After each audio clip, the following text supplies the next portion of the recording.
so exciting. So, when it comes to the idea of secession, I should say that, first of all, where I'm sitting right now, it's a medium-sized walk to what is probably the first place where secession was seriously contemplated in the history of the United States. That would have been in downtown Hartford, in what we now call the Old State House, where the Hartford Convention was held. These were basically New England Federalists who were united in opposition to the War of 1812, not too happy with the Democratic Republicans. And yeah, they really did talk about secession. It's hard to know how far it went or how seriously to take it, but it was certainly, there was secession in the air, shall we say. And they were even, in some cases, some of them had talked about the practicalities of it, and some of the other ones have said, well, we can't do that. We can't seize federal funds that we have and seize customs houses. We can't do that. But, New England, you don't think about New England as a place for that. Although, in 1977, the islands of Martha's Vineyard and Nantucket, with a combined population of 6,000 people, actually voted to secede from the state of Massachusetts because they didn't like a redistricting plan that would reduce their representation in the state house. And it isn't New England exactly, but Staten Island also tried to break away from New York City in the 1980s. And early 1990s, there was a 1993 referendum. 65% voted to secede. Implementation was blocked in the state assembly. So, we're going to talk about secession writ pretty large on this show, and also towards the end, writ very small. But don't imagine that secession is such an incredibly far-fetched thing that it's not worth talking about. And to hammer that point home is our main guest on the show today. He'll be with us for the first two segments. Francis H. Buckley, a foundation professor at the Antonin Scalia Law School and George Mason University, as well as senior editor at the American Spectator and a columnist for the New York Post. If you're probably kind of picking up the idea, he's probably a little bit on the conservative side. His latest book is American Secession, The Looming Threat of a National Breakup. Francis H. Buckley, welcome to our show. And we have him via Skype, but I'm not hearing him right now. So let's sort of try to figure out what's going on with that. You guys will let me know when he's ready to go. I will also say, I'll say a couple more things just while we figure out where Francis H. Buckley is. While eulogizing John Brown in 1859, obviously the most notorious case of secession would be the Civil War. I hope we all know that and agree about this. So while eulogizing John Brown in 1859, William Lloyd Garrison, the abolitionist, so this is the other side. He called for the northern states to secede from the Union because he believed it was hopelessly corrupted by slavery. So he said, by the dissolution of the Union, we shall give the finishing blow to the slave system. Obviously, that's not what happens. But these things, they come from different quadrants. They come from different areas. And obviously, also, globally, we're going through a period of things that are identifiable as secession.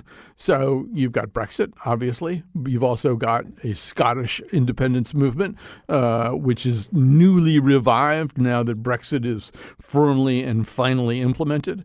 You've got the Catalonian secession movement in Spain. You've got Hong Kong with an independence movement. And one of the things that's going to be a little bit difficult to parse here also is what counts as secession. Is separatism the same as secession? We have a lot of questions that we need to get answered, and I think we've decided not to get those questions answered on Skype. So joining us right now, the aforementioned Francis H. Buckley. His latest book is American Secession, The Looming Threat of a National Breakup. Welcome to our show. Thank you for having me. So let's maybe just begin with the thing that everybody says when we mention to them that we're doing this show. Not everybody, but they say it's impossible, right? It's illegal. It's impossible. It can't happen in the United States for reasons having to do with law. So what's the answer to that? Well, there really are a number of ways in which it could happen. My book was kind of a how-to guide as to what might happen. And look, we've been through, two secessions. 1776 was a secession. Mm-hmm. That was a good one. 1861, not so good. And there are secession movements all over the world, and we're really over big and kind of ripe for it. So, if push came to shove, what you would expect would be one state. Imagine a state like Oregon after, let us say, Trump gets reelected and gets a couple more seats in the Supreme Court, and people in Oregon say, well, that's it, we're out of here, and the rest of the country says something like, don't let the door hit you on the way out, that would just begin a process of negotiations. And look, I moved here from Canada, so I saw all this, and you'd be surprised how quickly it just comes at you. I mean, at one moment, people in Canada are saying, hey, we should prosecute this guy for sedition. And then, whoa, it's right, it's right on you. And, if this went to the Supreme Court, as inevitably it would, they'd probably look at how Canada solved this or try to solve it. And what the Supreme Court there said is, one of the fundamental norms of our Constitution is democracy. And if you have a clear democratic vote for secession, that's got to be respected. But that doesn't mean, you get the right to leave the country. That just begins negotiations, because there are things like who gets the federal property, and how do we divide up the federal debt. And, inevitably that would lead to a longer conversation, probably in the form of an Article 5 convention, and that would be a perfectly legal way of doing it. All right, so there are active secession movements around the United States, the Republic of Alaska, something called New Africa, Hawaiian Sovereignty, Northwest Territorial Imperative. I could go on and on. But since you mentioned Oregon, let's talk about the Cascadia Independence Movement. This doesn't just include Oregon, it includes Washington and parts of your former homeland of Canada. Tell us more about that. What is proposed there? Well, it's kind of a work in progress. I mean, they've got their own national anthem, which is kind of yucky, and they've got plans for a greater Oregon, which would include parts of Idaho. And meanwhile, Eastern Oregon, which is conservative, is talking about breaking away from the Pacific Coast, which is very liberal. So, one thing that could happen in all of this would be an acceleration of split-ups within a country. Oregon being one example. Another would be California. They got Calexit. The Calexit movement kind of had a problem when one of its founders moved to Russia. Right. And actually, we're going to deal in the second segment very specifically. We're going to have you and somebody from Calexit really kind of zero in on that. So let's park that one for a second right now. Well, if these movements are afoot, why are they afoot? I mean, why in 2020 would there be a bunch of different potentially secessionist movements afoot in the land? One of the big reasons is we're just too darn big as a country. I mean, when we got started in 1787, there was a big debate about the optimal size of a country, and the side that won was the smallest beautiful crowd, and that gave us, federalism, a very, strong kind of federalism where the states had a lot of power. But so here we are, 230 years later, and the federal footprint is just so much bigger. So there's that going on. I mean, when you try to make rules for an entire country out of Washington, it's just, it's not going to work very well. Plus, there's something else. And, the reason why I would see secession coming from liberal states is 2016 was kind of a psychic wound for a lot of people. Now, if we're divided now, imagine where we'd be in a year's time if Trump is reelected and you get a couple more seats in the Supreme Court. At that point, it really might become, levered up a whole lot. Right. And I think there's also an accompanying sense right now among the kind of people that you're talking about, the kind of people who might fuel that sort of sentiment. There's kind of a sense of institutional failure, right? There's a way in which an attempt to discipline the president didn't work all that well. Subpoenas are not working all that well. The judicial confirmation process has been called into question. Merrick Garland didn't get called.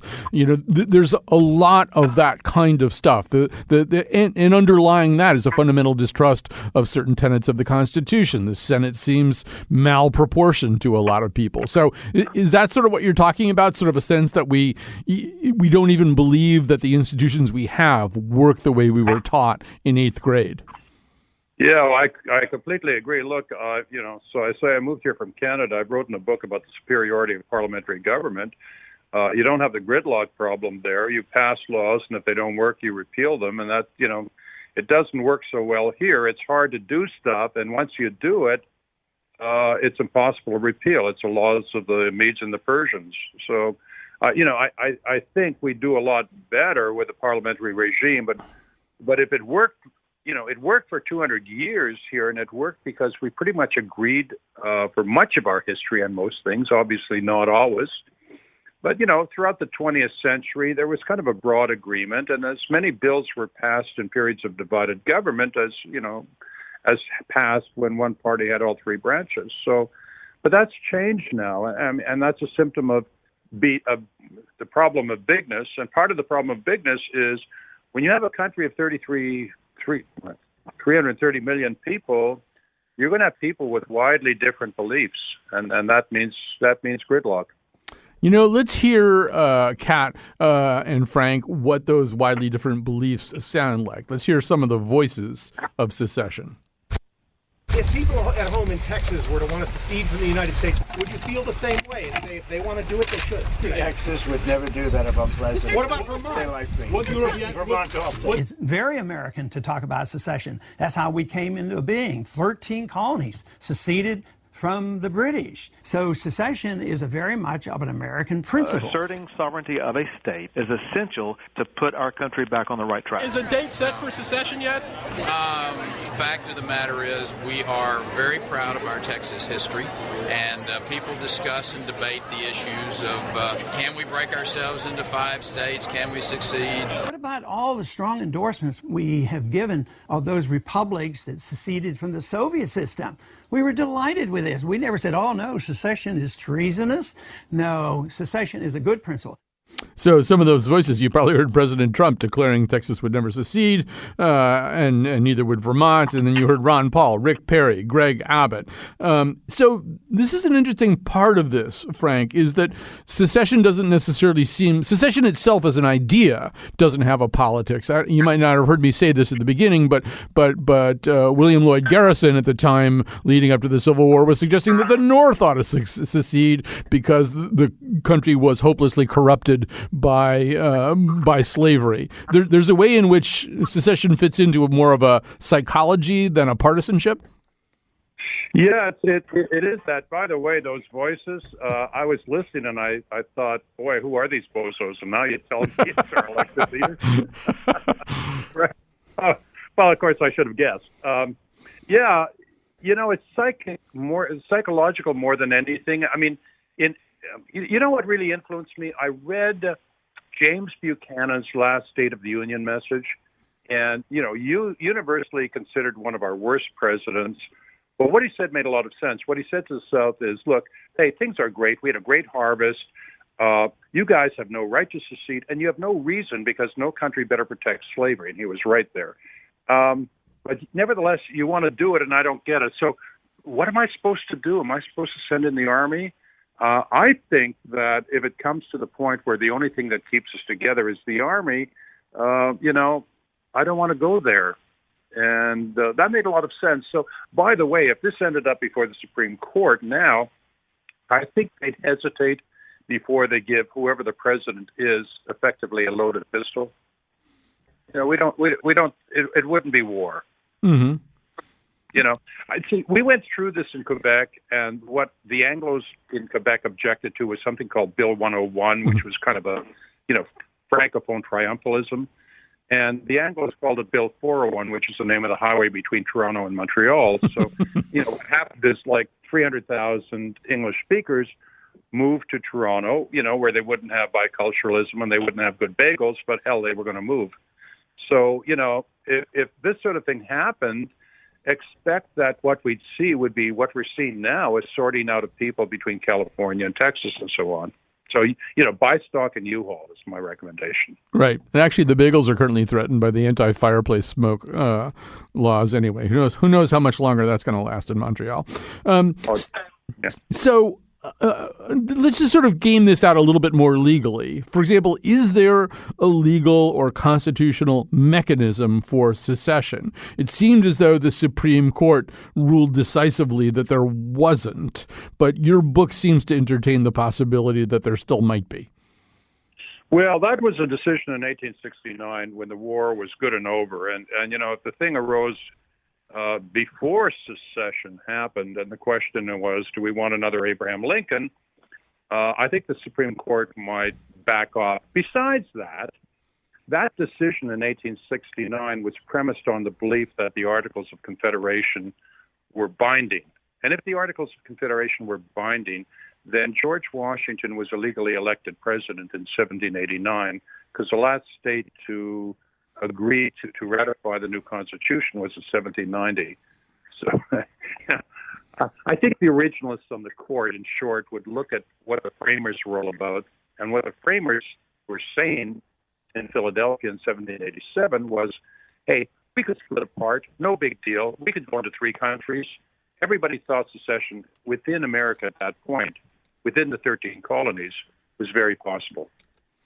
So, when we think about secession, when we think about American secession, our main blueprint, or at least our main template, is what did happen during the war between the states. There's the American Civil War. That's sort of what triggered the whole thing. And now when we think about secession movements, we think about, for the most part, kind of smaller ones. We're going to talk in the second segment about California possibly withdrawing. We're going to there are other regional ones and small ones that involve individual states. But is there a potential way that the country could have what was effectively an amicable divorce? I mean, would it be possible, either legally or politically, for the very red states to hive themselves off and the very blue states to hive themselves off, and then there's two countries and everybody's pretty happy? Yeah, I think it is possible. It's very possible in the same way it might happen in other countries, in kind of a polite or quiet or velvet secession of the kind they had in Czechoslovakia. One of the differences right now, thankfully, is the civil rights revolution has taken hold. So one thing that wouldn't happen would be in a state like Texas, would be a move back to Jim Crow or anything like that. I mean, so the stakes are a lot lower now, and that makes it easier. On the other hand, the federal footprint is so big that makes secession harder. It really would require extensive negotiations between the parties. One thing that might happen that I ended up talking about at the end of my book would be kind of a renewal of federalism. I called it home rule, what the Brits offered the Irish in the 1880s.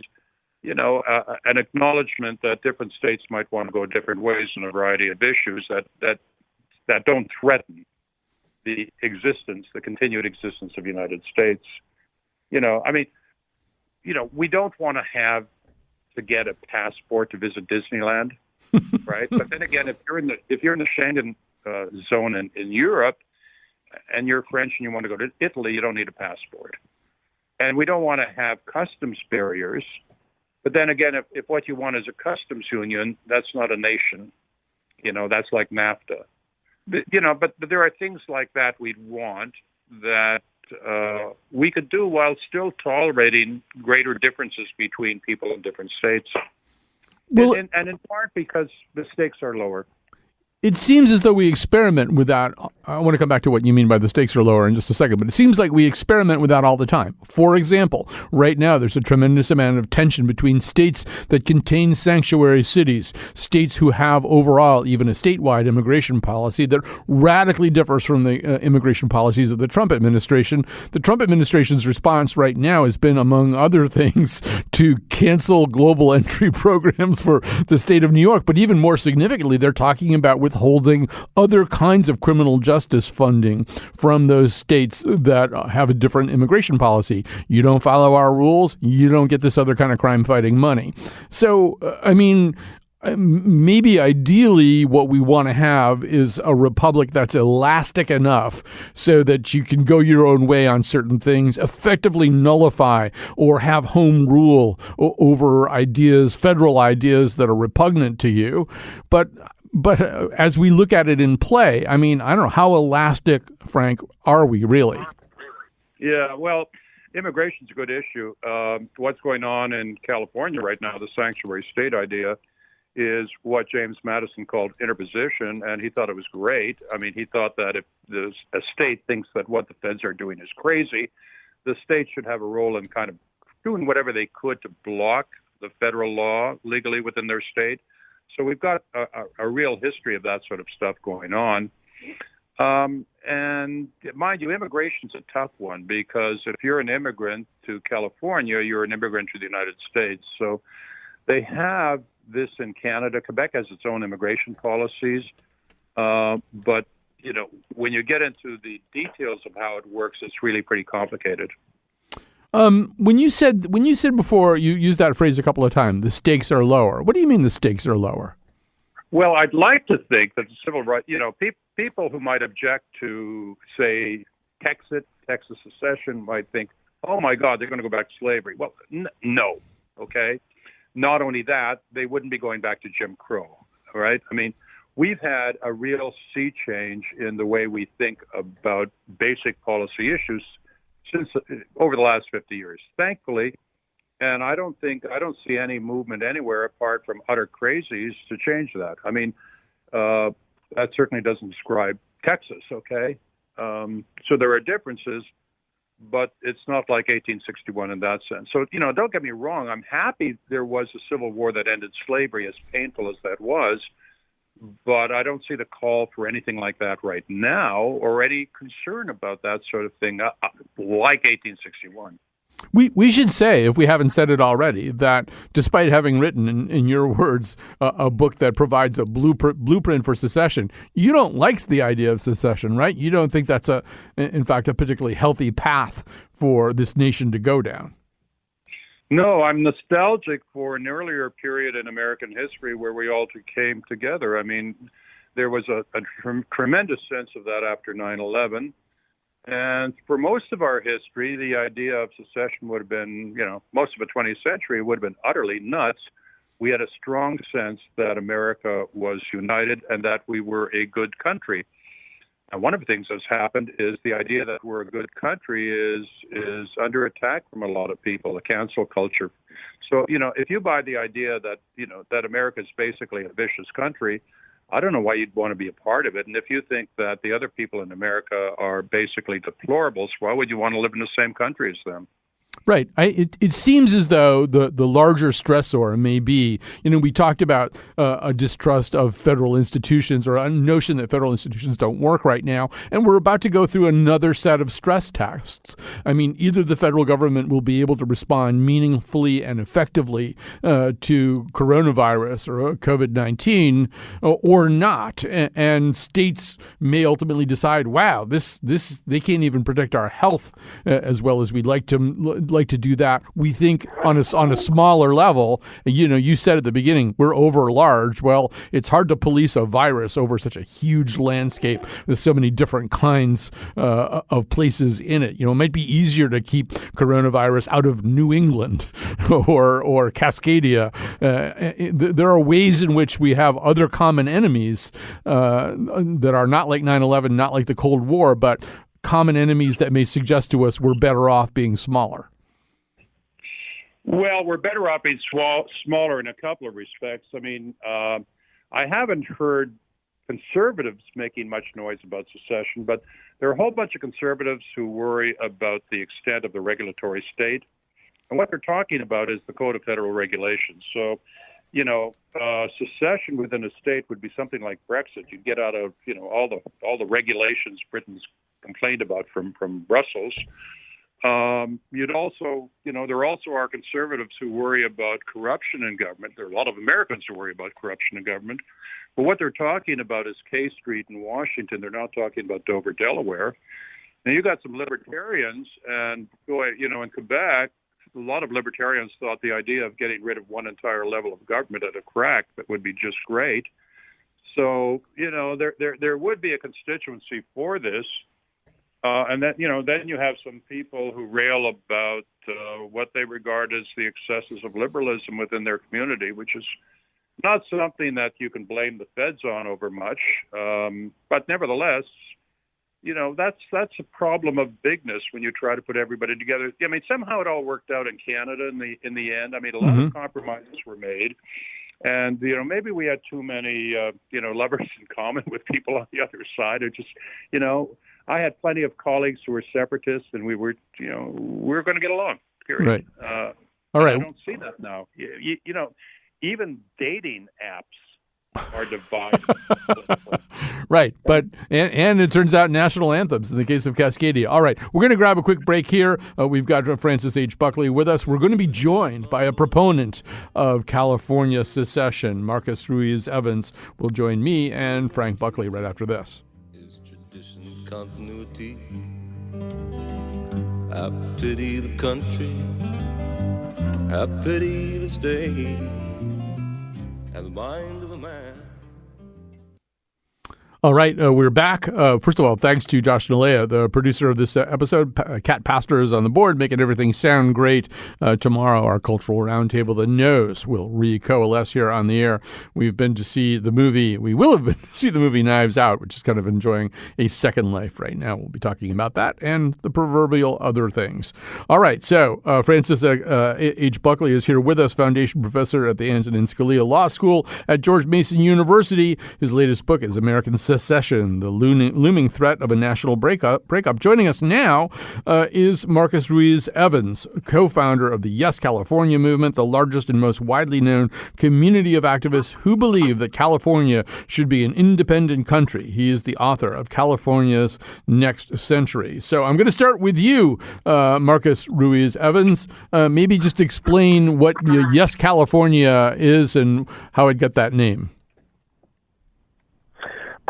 Yes, California is the idea that California would be better as a... first, thank you for letting me come on. Professor, great to speak to you again. I really appreciated our interview before, and thank you for personally acknowledging our movement in your book on page 19. Really appreciate it. To answer your question, Yes, California was originally called Sovereign California. It goes back to 2014. 2014, when Obama was around, a bunch of Californians thought, you know what, we're a donor state, and we're held back by trade deals. There was another professor who pointed that out. We'd be better off independent. Trump got elected. We really grew very large. And the year before that, we changed our name to Yes California so that we could literally copy the Scottish vote for devolution. So we took the Yes Scotland campaign. After it ended, they didn't care who used it. So we took the color scheme, the names, et cetera, and tried to attach ourselves to that. We did that right before Trump got big or elected, and our movement exploded by 3,000% within, I think, 3 days, the moment he elected. But we were here when Obama was around, saying the same thing. Never changed our message. Right. So you guys, California's in an unusual position, right? You're the fifth largest economy in the world. You have more economic punch than France. You have a population larger than Poland. There's a way in which you are plausibly a country, but you're also plausibly and historically part of the U.S. What would be the trigger here? What would be the reason why you would want to be a separate entity? Well, first we lose money. So I'm imagining I'm speaking to a somewhat conservative audience. California is a donor state. I know a lot of people don't think that we are. We lose about $30 billion certain years in the past. On a good year, around 2005 when our economy was doing great, we lose about $100 billion that we got nothing for. Additionally, we don't get our fair amount of federal revenue that is paid for us. So people talk about how we have a huge amount of the homeless. I think a third to 50%. We do not get our equivalent amount of what's known as McKinney-Vento federal homeless assistance funding. We get a fraction. So we get a fifth when we get a third of the problem. So A, we're losing money paying to 25 states that we get nothing for. The services that we do get, we don't get our fair allotment. Additionally, we don't have our fair amount of representation in the House of Representatives. We should have actually more and technically more electoral college votes. So We're disenfranchised there. And as Professor Abraham Lowenthal said in Global California, we're held back in trade deals. California's independent. It goes around the world, makes these trade deals, and then we got to go back to the federal government and get permission. Governor Schwarzenegger, Republican, criticized both Republican President W. Bush and Democratic President Barack Obama for doing the exact same thing, holding California businesses back from being able to sell products to customers and make money. We lose billions of dollars there. So we're ahead of America in international trade and regulation. It's holding us back. We lose billions. We lose billions as a donor state. We don't get a fair amount of revenue. And we're kind of trash talked routinely. I mean, Fox News has done a survey. I mean, it is a little funny, but Fox News does a survey every couple of years, going back to 2012, where they say, who would you like to get kicked out of America? Guess who's number one every single time? Well, so to that point, and by the way, Marcus, I just want to say, you're on a public radio station in Connecticut, so chances are you're not speaking to a conservative audience. But anyway, okay. Sure. Let me go back over to Frank here, because, so Frank Buckley, per the remarks he just cited from Fox News, I mean, if California wanted to secede and could, in fact, effectively secede, I mean, the people standing up and clapping would probably be the people. We would probably start with President Trump, right? Nobody would be happier to see them go. Well, that's very possible. I mean, you take a look at the electoral map and say, sayonara. There's the economic issues are really important. When there was a Quebec secession movement, the Federalists in Quebec noted that Quebec was a net recipient of federal money. And so they came up with a slogan of profitable federalism. And so what Marcus is talking about, and by the way, good to talk to you again, Marcus, what Marcus is talking about is profitable secession, right? And I'll add one other thing to it. We've got this huge military, and there was a popular reaction against this in 2006, the congressional in 2016. And what are we getting for it? I mean, do we really need to spend all that money to protect America? California doesn't. And using numbers provided by the LA Times, I calculated that if California could zero out its share of the military budget, that would be enough to fund a national health scheme in California. So you put that deal to California voters, and I would think they'd be tempted. Well, we'll find out whether they're tempted, right, Marcus? There's going to be a referendum, the day after Election Day in 2020? Is that how this works? Yeah, we filed about 10 initiatives here in California trying to prove that you can legally move to be a nation within the law, proving that point. We've been doing that since 2014. It's about 47 days average time for when you file to get approval. That means August 31st, 2020, we file. And November, the day after Trump is reelected, which we predicted, the initiative will be here to secede. I got to point out something that I talked to the professor about, and this is the big secret in the room. Maybe, hopefully, this show can get the news out. The reason that Californians aren't talking about Calexit more, they don't think conservatives and Americans will let them go. They're told by LA Times and San Francisco Chronicle that people throughout America love us and would be weeping in the streets if we left. Now, when I talk to Professor Buckley and other conservatives, they laugh at that, and they go, of course you could get the votes tomorrow. So if somebody could prove, say, Donald Trump, say, the Republican Senate, yeah, California, you could get the votes. I got to tell you, it'll be a media spectacle here in California because the liberal newspapers will be called on their heads, and Californians will be going, hold on, you'll just let us go? Well, that's not what we were told by all of our experts, and watch how quickly we're ready to go because January, February 2017, 2 surveys, again, never mentioned by the news. It wasn't just a third of Californians that said, I want to secede today. It was 47.5. 47.5, according to Reuters, Ipsos, and Stanford, January 2017, essentially half said, I'm open to this idea. Both of those surveys undercounted Latinos by 50%. You actually match that to the demographics, it's 55% of Californians, according to 2 reputable surveys, January 2017 said, I'm willing to talk to get out. Brexit passed with the 52% vote threshold. All right, before we run out of time, Marcus, I want to ask you about your feelings about what we might call the rest of us. So let's say that California secedes and there's minimal amount of resistance on the part of the federal government. That leaves a United States of America minus California with a pretty heavy imbalance now of electoral votes and U.S. Senate seats that are Republican/conservative. So in a way, by doing this, you would be effectively dooming anybody who was a blue state or dooming anybody who was a Democrat to live in what is now a highly conservative country. How do you feel about that? It's misinformation. It's totally wrong. So that's out in the news a lot. What a lot of people ignore is the Electoral College votes of California don't just go into a vacuum. They're redistributed based upon population. I encourage everybody, look at the top 10 states based upon population.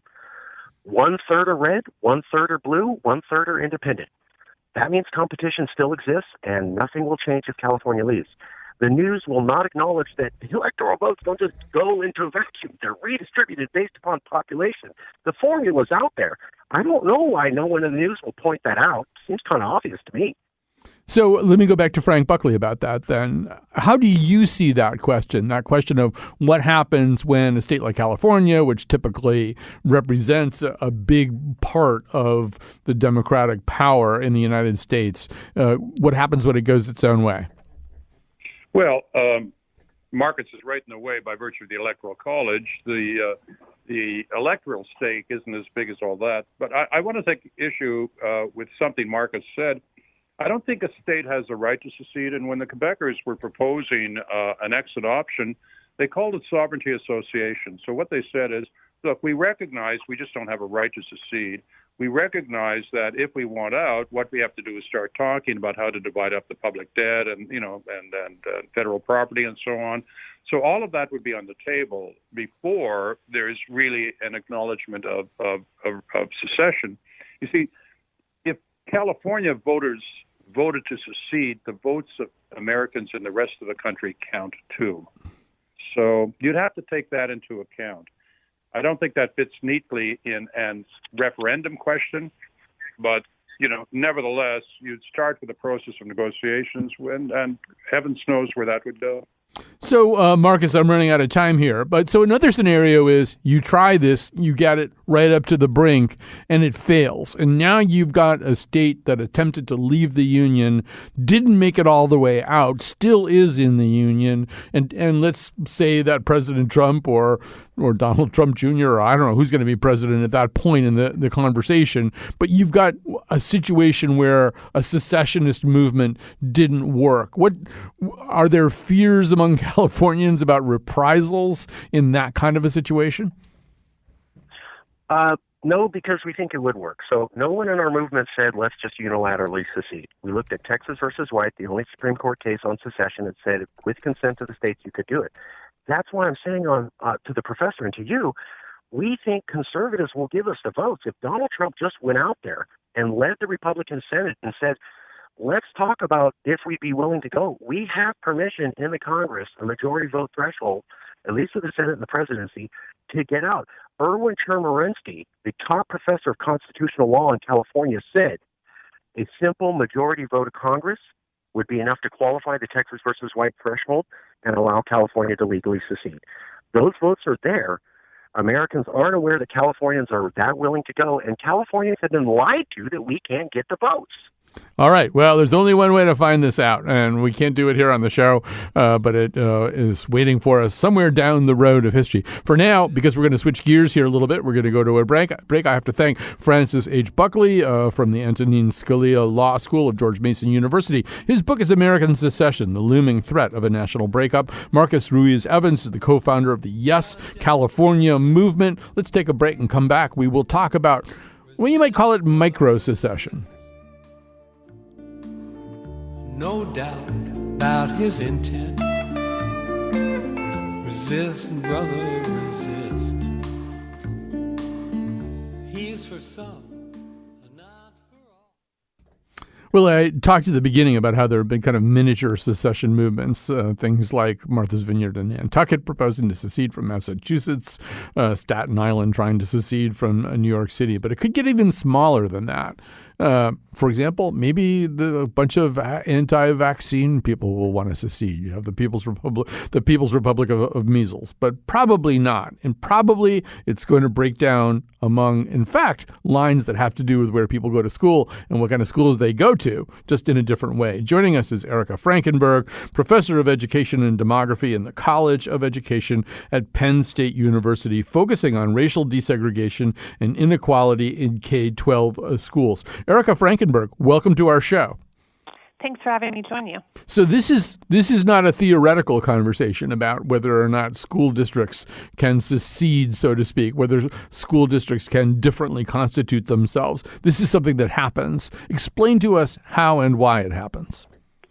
Right. In fact, we have been studying this recent secession since 2000, looking at where this is happening and what the impact is. And we've seen about 50 districts have seceded just since the year 2000, including a number clustered in the South, where we see that usually the communities that are seceding are forming their own separate school district from a larger countywide district, tend to be more, have a higher white percentage and are more economically advantaged.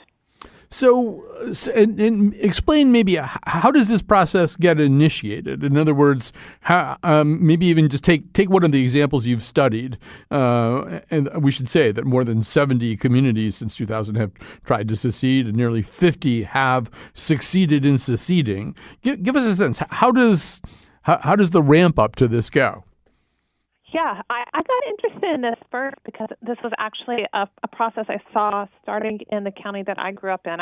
I was educated in Mobile County Public Schools in Alabama, and one of the things that I knew from the research literature is that school desegregation was enabled in part by the courts there, but also in part by having a county that contained both the city, which was had higher percentage of black students, and then surrounding county with white students. And so that enabled the schools to mix them.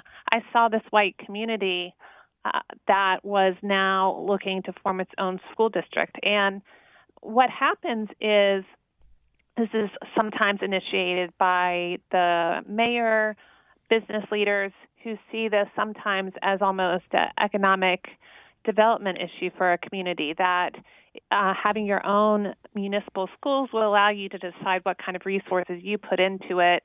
Depending on the tax base in your community, it might mean that you're able to allocate more resources to schools.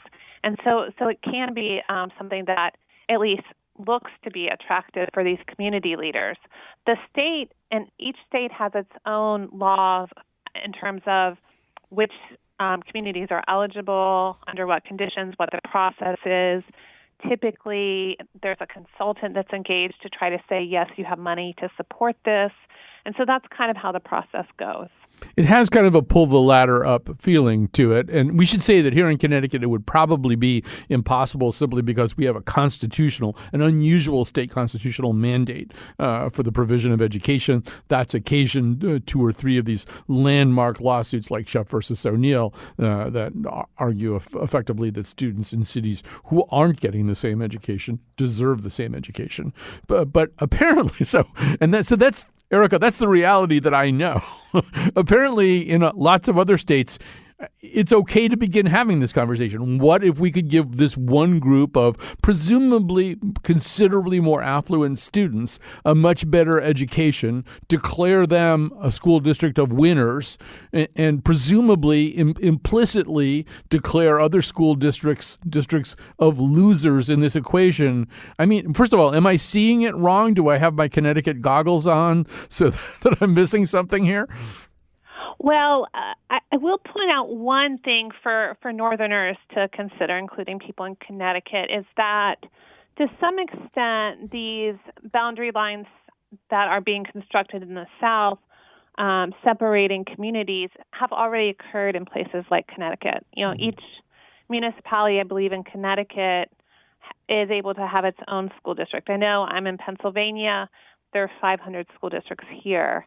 I think in New Jersey there's over 600. And, New Jersey is not a huge state, right? In Alabama, even with a secession, there's still under 140 school districts.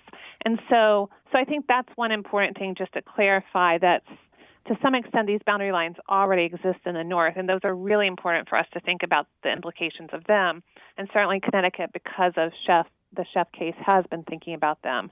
But I think your other point about what are the implications for drawing these new boundary lines along boundaries that oftentimes correspond with race and class, and then what that means in terms of the resources we provide, the way in which residential sorting then takes place, those are really serious for us to consider. There is a very colorblind, individualistic ideology that underlies them that says that I want to provide my resources to support schools for kids that look like me, rather than thinking about the entire region's children as those who are deserving of the same type of educational opportunity. And so those are really important implications for us because of the role that public schools play in educating future citizens and workers for our democracy. So one of the places that this is unfolded in different ways, one of the states where this is unfolded in different ways, is in Tennessee, where you've got both situations in Chattanooga and in Memphis. And these may be somewhat different stories. On the other hand, once again, these do seem to be stories about sort of new, predominantly white and affluent school systems being formed in a way that would exclude people from other kinds of realities. Absolutely. And what we see that is really important for us to understand is the framing that these communities are using to try to justify the reasons for seceding, the reasons they're justifying both to local residents and actually suburban Memphis folks went to the state legislature to change the state law to permit the suburban secessions to occur. And so there is this new ideology that has particular resonance in our sort of post-racial society that allows us to justify these moves in terms of local control, which, is really hard to argue with on some level if we don't think seriously about the fact that white affluent residents exercising local control can mean that other residents aren't able to have the similar kind of local control, but may have the same desires for educating their own kids. And so one of the things that we've really been studying, in addition to the empirical impact on segregation, both in schools and also in residential patterns, is to try to understand how communities talk about this and really unpacking, if they're talking about local control as a justification, what does that mean? And a lot of times we find that there's not really a coherent understanding about what local control is that is tied to education per se. So this is probably going to be the last question. We're just running, unfortunately, out of time. So, Matt, we've been spending a lot of time earlier on the show talking about different kinds of, pretty extreme scenarios. Let's imagine that Elizabeth Warren gets elected president of the United States, beefs up the Office of Civil Rights within the U.S. Education Department, and says, I got a bunch of lawyers who are going to say, you just can't do that. That you're fundamentally violating some kind of federal covenant to provide equal education. You can't do that. Does that change some of these situations that you've covered? Would they be vulnerable to federal action? You're going to have to answer in about 45 seconds, unfortunately. Sure. I think one of the suggestions that I have is that we would simply review proposed secessions for potential segregation impacts. So we would have the Office of Civil Rights and then the Elizabeth Warren's Department of Education review every secession before it's allowed to take place. There was a 2018 example in which the federal courts refused to allow one secession in Alabama to take place. And I think that kind of model is a really good one for us to think about nationally. All right, we're going to have to stop there, but thanks very much for this. Yes, there are school districts that effectively secede from their existing framework. Erica Frankenberg, professor of education and demography in the College of Education at Penn State University, focusing on racial desegregation and inequality in K through 12 schools, has been our guest to talk about that. And thanks once again to Josh Nalea.